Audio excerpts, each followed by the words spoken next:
To exam update. तो आज जो इम्पोर्टेंट क्वेश्चंस जो पहले कई बार आ चुके हैं उनका ये फर्स्ट वीडियो है और इसमें मैं है जो आपके लिए यहाँ पे इजी क्वेश्चन यहाँ पे लेके आया हूँ। तो धीरे धीरे इनका लेवल भी बढ़ता जाएगा और जो भी हार्ड क्वेश्चन जो भी क्वेश्चन यहाँ पे एग्जाम्स में पिछले कम्पिटिटिव एग्जाम में आ रखे हैं वो हम यहाँ पे तैयार करने वाले हैं और डेली आपको एक 50 क्वेश्चन का यहाँ पे एक वीडियो मिलता रहेगा।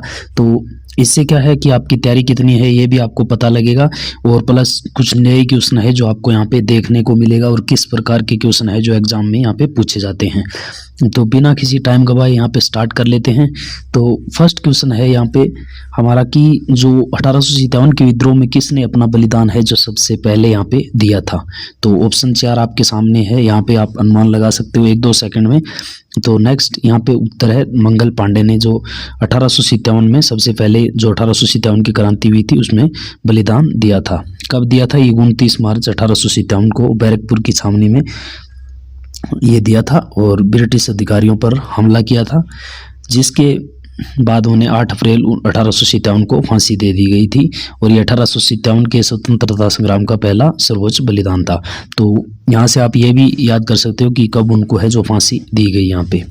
तो एक क्वेश्चन में है जो 3-4 क्वेश्चन आपको यहाँ पे देखने को मिलेंगे। तो नेक्स्ट यहाँ पे है कि भारत की पहली जो महिला राज्यपाल थी वो कौन थी। तो यहाँ पे करेक्ट आंसर है सरोजनी नायडू।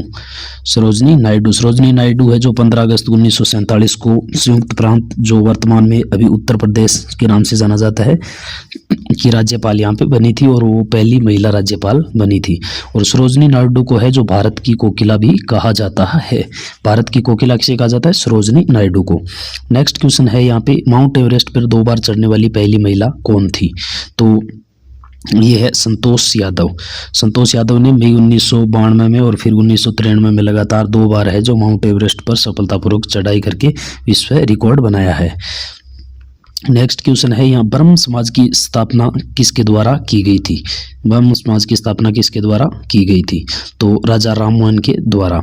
राजा राममोहन राव ने 1828 में कोलकाता में है जो ब्रह्म समाज की स्थापना की थी और उसका मुख्य उद्देश्य क्या था कि हिंदू धर्म में सुधार लाना और जैसे सती प्रथा जैसी कुरीतियों को समाप्त करना। तो यहाँ पे फ्रेंड्स जो भी क्वेश्चन आपको यहाँ पे अगर क्वेश्चन की पीडीएफ भी चाहिए तो वो भी मैं आपको बता दूंगा। यहाँ पे सबसे पहले आपको क्या है कि एक क्वेश्चन में यहाँ 2-2 3-3 क्वेश्चन यहाँ आपको मिल जाएंगे और आपको जैसे क्वेश्चन यहाँ पे पढ़ता हूँ तो अनुमान लगाना है कि कौन सा आंसर होगा अगर आपको याद है तो। और डेली यहाँ पे 50 क्वेश्चन का वीडियो आपको मिलता रहेगा। तो चैनल को सब्सक्राइब करके बेल आइकन यहाँ पे जरूर ऑन रखना।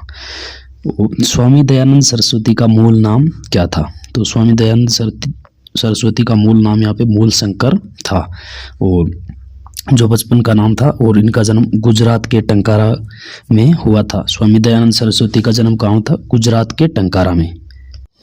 वेदों की ओर लौटो का नारा किसने दिया था। वेदों की ओर लौटो का नारा किसने दिया था। यहाँ पे मिस्टेक नहीं, सही है क्वेश्चन। हाँ, वेदों की ओर लौटो का नारा है जो को दयानंद सरस्वती ने दिया था और ये आर्य समाज के संस्थापक थे स्वामी दयानंद सरस्वती। तो नेक्स्ट यहाँ पे रामकृष्ण मिशन की स्थापना किसने की थी। रामकृष्ण मिशन की स्थापना तो ये स्वामी विवेकानंद ने की थी। बहुत सारे लोग हैं जो यहाँ पे रामकृष्ण परमहंस कर देते हैं लेकिन ये पे गलत है। स्वामी विवेकानंद ने अपने गुरु थे जो रामकृष्ण परमहंस की आध्यात्मिक शिक्षा और मानवता की सेवाओं के प्रसार के लिए है जो रामकृष्ण मिशन की स्थापना की थी 1897 में। तो यहाँ पे करेक्ट आंसर है स्वामी विवेकानंद। नेक्स्ट इजी सा क्वेश्चन है वास्को डी गामा भारत कब आया था। तो ये तो ऑलरेडी सबको पता होगा। 1498 में है। पुर्तगाली नाविक था ये और अफ्रीका महाद्वीप का चक्कर लगा के एक नई समुद्री मार्ग की खोज में वह आया था यहाँ पे 20 मई 1498 को। और भारत की जो कालीकट है अभी केरल में उधर यहाँ पे पहुंचा था। नेक्स्ट भी इजी सा क्वेश्चन है वास्को डी गामा कहाँ रहने वाला था। तो पुर्तगाल का मैंने बता दिया है। हवा महल ये भी जयपुर में है और इसका निर्माण यहाँ महाराजा सवाई प्रताप सिंह ने करवाया था। सिख धर्म के संस्थापक किस गुरु को माना जाता है। यहाँ पे बहुत सारे हैं जो स्टूडेंट कंफ्यूज हो जाते हैं। सिख धर्म का संस्थापक है जो गुरु नानक को यहाँ पे माना जाता है और उनका जन्म 15वीं शताब्दी में है जो यहाँ पे ननकाना साहिब पाकिस्तान में यहाँ पे हुआ था। सिखों का प्रमुख त्यौहार कौन सा है, इसमें भी बहुत सारे हैं जो स्टूडेंट कंफ्यूज होते हैं। सिखों का प्रमुख त्यौहार कौन सा है, तो यहाँ पे लोहड़ी कर देते हैं, जबकि लोहड़ी है नहीं, यहाँ पे बैसाखी है। बैसाखी है जो सिखों का सबसे प्रमुख त्यौहार है और जो फसल कटाई के अवसर पर है मनाया जाता है। और इसी दिन 1699 में गुरु गोविंद सिंह जी ने खालसा पंथ की स्थापना की थी। खालसा पंथ ये भी इम्पोर्टेंट है, यहाँ पे याद रखना। खालसा पंथ की स्थापना 1999 में किसने की थी, गुरु गोविंद सिंह ने। नेक्स्ट यहाँ पे देखें, लोहे पुरुष किस महापुरुष को कहा जाता है, लोहे पुरुष। तो लोहे पुरुष कहा जाता है सरदार वल्लभ भाई पटेल को। नेक्स्ट है, नेताजी किस महापुरुष को कहा जाता है, तो ऑलरेडी आपको पता है। दिल्ली स्थित लाल बहादुर शास्त्री की समाधि का क्या नाम है, तो ये है विजय घाट। विजय घाट। भारत के जो दूसरे प्रधानमंत्री थे लाल बहादुर शास्त्री की समाधि का नाम विजय घाट है और समाधि का यह नाम उनके नेतृत्व में भारत पाक युद्ध में भारत की विजय को दर्शाता है। जय जवान जय किसान का नारा किसने दिया था, तो यहाँ पे लाल बहादुर शास्त्री ने। संविधान सभा का स्थायी अध्यक्ष कौन था, संविधान सभा का स्थायी अध्यक्ष डॉक्टर राजेंद्र प्रसाद थे, जो संविधान सभा की दूसरी बैठक हुई थी 11 दिसंबर को, यहाँ पे उसमें यहाँ चुने गए थे। अस्थायी अध्यक्ष अगर पूछा जाए तो अस्थायी अध्यक्ष यहाँ पे सच्चिदानंद सिन्हा थे। और सच्चिदानंद सिन्हा को क्यों बनाया गया था, क्योंकि ये सबसे है जो बुजुर्ग सदस्य यहाँ पे थे। नेक्स्ट है, संविधान सभा की जो प्रारूप समिति थी ड्राफ्टिंग कमेटी, उसके अध्यक्ष कौन थे, तो उसके अध्यक्ष यहाँ पे थे doctor Bhimrao Ambedkar. Drafting committee भी आ सकती है यहाँ पे।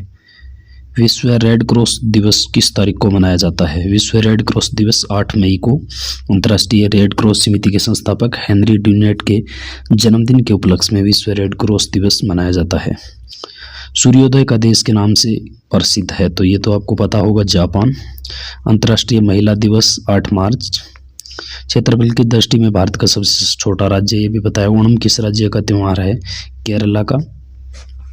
नेक्स्ट है, दिल्ली भारत की राजधानी कब बनी, ये बहुत कंफ्यूजिंग सवाल है। दिल्ली भारत की राजधानी 1911 में बनी थी और 1911 में दिल्ली दरबार के दौरान ब्रिटिश सम्राट जॉर्ज पंचम ने भारत की राजधानी को कलकत्ता से यहाँ पे दिल्ली स्थानांतरित किया था। ये भी आपको याद रखना है, जॉर्ज पंचम था उसने यहाँ पे स्थानांतरित किया था। सबसे चमकीला ग्रह कौन सा है, सबसे चमकीला ग्रह कौन सा है, तो शुक्र है। सौरमंडल का सबसे चमकीला ग्रह है, तो इसे सांझ का तारा या भोर का तारा भी कहा जाता है शुक्र को। भारत का राष्ट्रीय पशु कौन सा है, ये राष्ट्रीय से रिलेटेड जैसे राष्ट्रीय पशु पक्षी फूल इनका है, तो एक बार इन पे भी नज़र मार लेना है। भारत का राष्ट्रीय पशु कौन सा है, तो बाघ है और इसका वैज्ञानिक नाम यहाँ पे पैंथेरा टिग्रिस है, पैंथेरा टाइग्रिस है और 1973 में इसे राष्ट्रीय पशु है जो घोषित किया गया था। भारत का राष्ट्रीय पक्षी देखें तो मोर है, आप सबको पता होगा, और इसका वैज्ञानिक नाम है पाओ क्रिस्टेटस, पाओ क्रिस्टेटस। भारत का राष्ट्रीय जलीय जीव कौन सा है, तो गंगा की जो डॉल्फिन है वो है और शुद्ध और मीठे पानी में ये जीवित रहती है। भारत का राष्ट्रीय फल पूछा जाए तो आम है और फलों का राजा भी जिसे कहा जाता है। राष्ट्रीय फूल यहाँ पे पूछा जाए तो राष्ट्रीय फूल आपका कमल है और ये पवित्रता, सौंदर्य और समृद्धि का प्रतीक है। राष्ट्रीय पेड़ यहाँ पे बरगद का है और अपनी लंबी शाखाओं और गहरी जड़ों के कारण यह अमरता और देश की एकता का प्रतीक माना जाता है। अब आपको पूछ लिया जाए कि जो राष्ट्रीय पेड़ है बरगद वो किसका प्रतीक है, तो यहाँ पे देश की एकता और अमरता का प्रतीक यहाँ पे बरगद है। भारत का राष्ट्रीय खेल हॉकी आपको पता है। भारत के राष्ट्रीय झंडे की लंबाई और चौड़ाई में अनुपात कितना होता है, अनुपात, तो अनुपात यहाँ पे कितना है, 3:2 में है, 3:2 में है।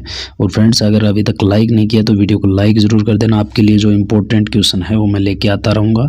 तो अगर अभी तक आपने लाइक नहीं किया तो एक लाइक ज़रूर करना। इतनी मेहनत से है जो आपके लिए ढूंढ के क्वेश्चन यहाँ पे खोज के लाता रहूँगा। हर रोज़ आपको 50 क्वेश्चन यहाँ पे मिलने वाले हैं, वो भी इम्पोर्टेंट। तो भारत का राष्ट्रगान यहाँ पे किसने लिखा था, तो रविंद्रनाथ टैगोर ने, और इसमें 52 सेकंड का यहाँ पे समय लगता है। आज थोड़े क्वेश्चन इजी जो लाया हूँ मैं, कल से लेवल यहाँ पे थोड़ा बढ़ा देंगे। भारत हमारा राष्ट्रीय पंचांग जो नेशनल कैलेंडर है वो कौन सा है? विक्रम संवत, शक संवत, हिजरी संवत। तो यहाँ पे शक संवत है, भारत का राष्ट्रीय कैलेंडर है जो शक संवत पे आधारित है। और 22 मार्च 1957 को सरकारी कामकाज के लिए इसे अपनाया गया था। और इसका पहला महीना कौन सा है? चैत्र है। तो ये आपको ध्यान में रखना है। राष्ट्रगान गाने की अवधि कितनी है? तो यहाँ पे पता होगा आपको, 52 सेकेंड यहाँ पे है। रेडियो एक्टिवता की खोज यहाँ पे किसने की थी? तो हेनरी बैकरल ने 1986 में यहाँ पे रेडियो एक्टिवता की खोज की थी। पेस मेकर का संबंध शरीर के किसी अंग से है? पेस मेकर का संबंध शरीर के किस अंग से है? तो यहाँ पे है हार्ट से। मानव शरीर की किस ग्रंथि को मास्टर ग्रंथि कहा जाता है? पीयूष ग्रंथि को, क्योंकि ये मस्तिष्क के निचले हिस्से में स्थित पीयूष ग्रंथि है। शरीर के अन्य भी अंतःस्रावित ग्रंथियों के हार्मोन को क्या करती है? यहाँ पे नियंत्रित करती है, इसलिए पीयूष ग्रंथि को मास्टर ग्रंथि भी कहा जाता है। कार्बन का सर्वाधिक शुद्ध रूप आपको पता होगा, हीरा है। तो नेक्स्ट, एक्सरे का आविष्कार किसने किया था? तो रोटजन। नेक्स्ट है, किस धातु का प्रयोग मानव द्वारा सबसे पहले किया गया था? तो यहाँ पे ज़्यादातर लोग हैं जो लोहा कर देते हैं, जबकि यहाँ पे तांबा है, कॉपर। पाषाण काल में अंत में मानव ने सबसे पहले जिस धातु की खोज और उपयोग किया था वह तांबा थी। और इसी काल को ताम्र पाषाण काल यहाँ पे कहा जाता है। अंतरिक्ष यात्री को बाह्य आकाश कैसा दिखाई देता है? तो यहाँ पे काला दिखाई देता है। दूरबीन का आविष्कार किसने किया था? दूरबीन का आविष्कार गैलीलियो ने किया था 1609 में। नेक्स्ट है यहाँ पे, दिल्ली स्थित महात्मा गांधी की समाधि का क्या नाम है? जो लाल बहादुर शास्त्री की समाधि थी उसका नाम मैंने यहाँ पे बताया था ऊपर आपको। और महात्मा गांधी की समाधि का क्या नाम है ये आपको यहाँ पे कमेंट बॉक्स में बताना है। वीडियो अच्छा लगा तो वीडियो को लाइक जरूर करना है।